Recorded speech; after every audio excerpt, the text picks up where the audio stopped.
최근 택시기사인 아버지가 전기차 운행 중에 4차례나 급발진을 겪었다며 억울함을 풀어달라는 딸의 청와대 국민청원글이 주목받고 있습니다. 당시 블랙박스 영상 바로 살펴보겠습니다. 지난달 30일 대구 만촌 내거리 한 전기차가 갑자기 굉음을 내며 질주하기 시작합니다.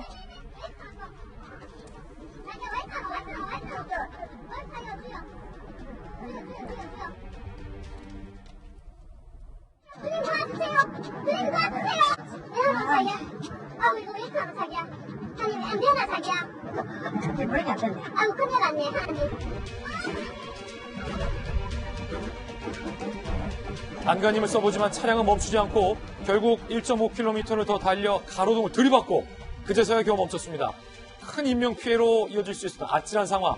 청원 작성자는 이날 부모님을 잃을 뻔했지만 기업은 소비자 탓만 한다며 소비자의 권리를 함께 찾아달라고 호소를 했습니다.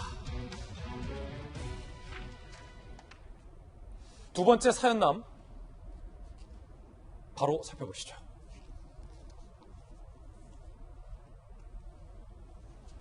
슬리퍼 신고 온 그 손님 알고 보니 지난 11일 경기 용인의 한 카페 직원이 한 남성 손님이 내 뒤에서 부자연스러운 행동을 했다, 꺼림칙하다라며 발을 내미는 수상한 행동을 112에 신고합니다. 그런데요, 확인 결과 해당 남성은 발가락 사이에 2cm 초소형 카메라를 장착했다. 당시 슬리퍼에 얇은 여름 양말을 착용, 발 뻗어서 사진 찍는 수법이었다. 3개월간 수백 장 찍은 여성 몰카 사진도 발견됐다고 합니다. 두 번째 사건인데 박성 변호사님, 요거는 한번 사건 파헤쳐봐야 될 것 같은데, 아니 그 발가락 사이에 끼는 초소형 카메라가 있어요? 네, 초소형 카메라 상당히 작은 것도 많이 나옵니다. 이 카페 직원이 경찰에 신고한 이유는 남성 손님의 행동이 이번이 처음이 아니었기 때문입니다. 이전에도 종종 카페에 방문했다는 남성 손님, 벌써 여러 차례 이런 자세를 취해왔다고 합니다. 이 정도 상황이 되자 경찰에 신고를 했던 것이고, 현장에 출동한 경찰이 확인해 봤더니 발가락 사이에 2cm 초소형 카메라를 장착하고 있었고, 당시 슬리퍼를 신고 있었는데 얇은 여름 양말을 착용하고 있었습니다. 이 작은 카메라를 발가락 사이에 숨겨 장착하려다 보니 슬리퍼를 신을 수밖에 없었고, 맨발인 상태에서는 카메라가 금세 드러나다 보니까 얇은 양말이라도 착용한 것으로 보입니다. 현장에서 경찰이 현행범 체포를 한 것으로 보이고 신병은 경찰서로 인계된 것 같습니다. 확인해 봤더니 벌써 3개월간 수백 장의 불법 촬영물을 촬영한 영상이 보존돼 있었습니다. 아니 그런데 이게 양말을 신고서 슬리퍼까지 신었다는 거잖아요. 예. 근데 그 초소형 카메라에 사진이 그만큼 많이 찍히고 또 저장이 되고 전송이 되는 장치까지 다 있었던 거예요? 그렇습니다. 어허. 이 초소형 카메라로 촬영만 한다고 한다면 그 초소형 카메라를 통해서 저장하고 전송하는 일은 집에 돌아가서도 얼마든지 가능합니다. 이 사건의 경우에 직원이 주문을 받으러 오거나 음식을 내주고 돌아설 때, 즉 직원이 뒤돌아선 틈을 이용해서 발가락 사이에 장착된 카메라를 이용해 발을 내밀어 촬영하는 수법을 아하. 반복해 왔던 것입니다. 이렇다 보니 피해자들은 자신이 촬영된 사실조차 인지하지 못하는 경우가 상당히 많았다고 합니다. 이 남성 벌써 구속된 상태인데 범행 수법과 방법을 상당히 치밀하게 사전에 계획했고 상당한 기간에 걸쳐서 반복적으로 범행을 저질러 왔기 때문에 중형 선고가 예상되는 상황이었기 때문입니다. 박성규 변호사님 예. 이제 강력계 예. 형사 출신이시잖아요. 네네. 이거 굉장히 이제 신종 몰카 수법인데 이런 범죄 저지르면 어떻게 처벌받나요? 디지털 성범죄 양형 기준이 이제는 확립돼 시행되고 있습니다. 피해자가 전혀 인지하지 못하는 상황에서 불법 촬영을 한 경우에는 상당히 중하게 처벌됩니다. 말씀드린 것처럼 사전에 범행 수법과 방법을 상당히 치밀하게 계획했다고 평가하고, 통상 촬영 횟수와 유포 정황에 따라 달라지긴 합니다만 징역 1년 6월 정도의 실형이 선고되는 경우가 상당히 많고, 상당히 광범위하게 유포를 했다고 하면 징역 2년을 넘어서는 경우도 상당히 많이 있습니다. 최근에는 작은 카메라를 이용할 뿐만 아니라 카메라를 신발에 장착해서 촬영한 경우 외에도 손목 시계에 내장된 카메라를 이용한다든가, 그렇지 않으면 볼펜형 카메라를 이용해 촬영하는 경우도 상당히 많습니다. 피해자들이 부지불식간 전혀 인지하지 못하는 상태에서 범행이 일어나는 경우가 늘어나고 있고, 다만 이런 범행을 저지를 때는 피해자가 보기에도 가해자가 부자연스러운 행동을 취하는 경우가 상당히 많습니다. 곧바로 신고를 하시는 게 좋을 것 같습니다. 예. 사실은 이 여성들 입장에서도 이제 날씨가 더워지다 보니까 옷차림이 훨씬 더 간결해지거든요.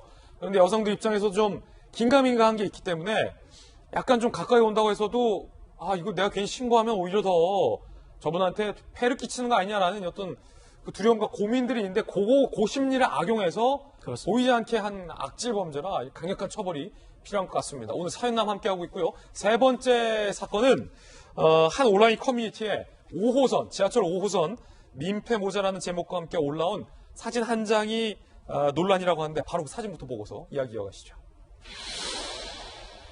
자, 이 사진입니다. 지하철 5호선이고요. 지하철 선반에 매달린 아이. 야, 철봉 잘하네요. 일단 철봉을 잘해요. 어떻게 저기에 매달려갔지? 키도 그렇게 크지 않은데. 이제 저 자리를 밟고서 위에 점프해서 올라간 것처럼 보여요. 주변에 그렇게 뭐 사람이 많지는 않은 상황. 어머니로 추정된 여성이 핸드폰을 보는 모습. 이 사진이 이제 공개가 된 건데, 자, 글 작성자에 따르면 아이 엄마가 주변 주의에도 불구하고 핸드폰만 봤다.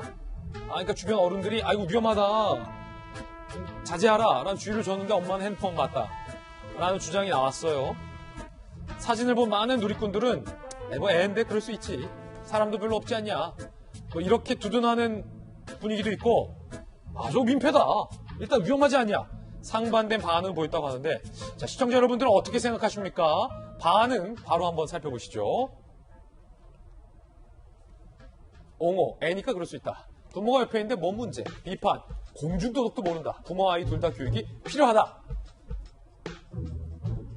아이 엄마. 아이 엄마 입장이 나왔네요.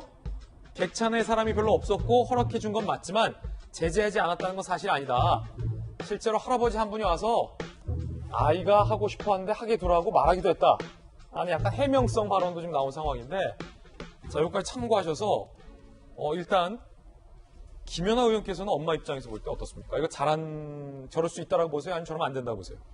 글쎄, 저는 좀, 짧게. 예, 저는 저건 좀 아닌 것 같아요. 저건 아니다. 예, 이유는? 그 도덕이라고 하는 것은 나만 편하면 되는 게 아니라 보편적 사람들 간에서 지키는 약속입니다. 그래서 누군가에게 불편이 될 수 있을 수도 있다는 것 때문에 우리가 합의해서 약속을 하는 건데요. 요즘 그 식당에 가보면 노키즈존이라는 게 생기는 이유가 식당이 이기적인 것도 있지만 저런 상황이 굉장히 빈번하게 일어나면서 식당에서 컨트롤할 수가 없고 또 식당에 오신 다른 손님들이 불편을 호소하는 일이 많아지기 때문에 그러는 건데요. 저런 일들을 우리가 계속 방치한다고 하면 정말 어떤 데서는 노키즈존이라는 게 지금보다 훨씬 더 넓어질 수가 있고 그러면 모두가 불편해지는 세상이 되지 않을까요? 저는 좀 그런 생각을 해보았습니다. 예. 혹시 법적으로 뭐 문제는 없는 겁니까? 이를 옹호하는 입장에서는 오히려 글을 게시한 사람을 두고 다른 사람에게 직접적으로 피해를 준 것도 아닌데 이 사진까지 공개에 망신 주는 것은 아닌 것 같다는 비판을 제기하기도 합니다. 적어도 얼굴 부분은 가렸어야 하는 것으로 보이는데 만약 가리지 않았다면 초상권 침해 민사상 문제가 제기될 여지는 있습니다. 예, 오히려 역으로. 예. 공공장소라고는 하지만 이 두 사람이 자신의 얼굴이 공연히 대중에 노출되는 상황을 용인했다고 평가하기는 어렵기 때문입니다. 그렇군요. 그렇다면 혹시 그런 법은 없나요? 지하철에서 이제 승객의 서로 안전을 위해서 선반에 뭐 매달리지 않게 하거나 네. 아이가 혹시 그럴 때 부모에게 뭐 지도할 책임이 있다거나 뭐 그런 규범이나 법적인 뭐 그런 건 없습니까? 법적인 규정이나 내부 절차는 없는 것으로 알고 있습니다. 이 정도가 그 수준을 넘어서서 타인에게 피해를 줄 정도의 폭행이나 협박 수준에 이르러야 직접적인 제재를 가할 수가 있습니다. 그렇군요. 오늘 사연남 세 가지 사건 풀어봤습니다. 저희들은 60초 광고 후에 돌아오겠습니다. 잠시 후에 뵙죠.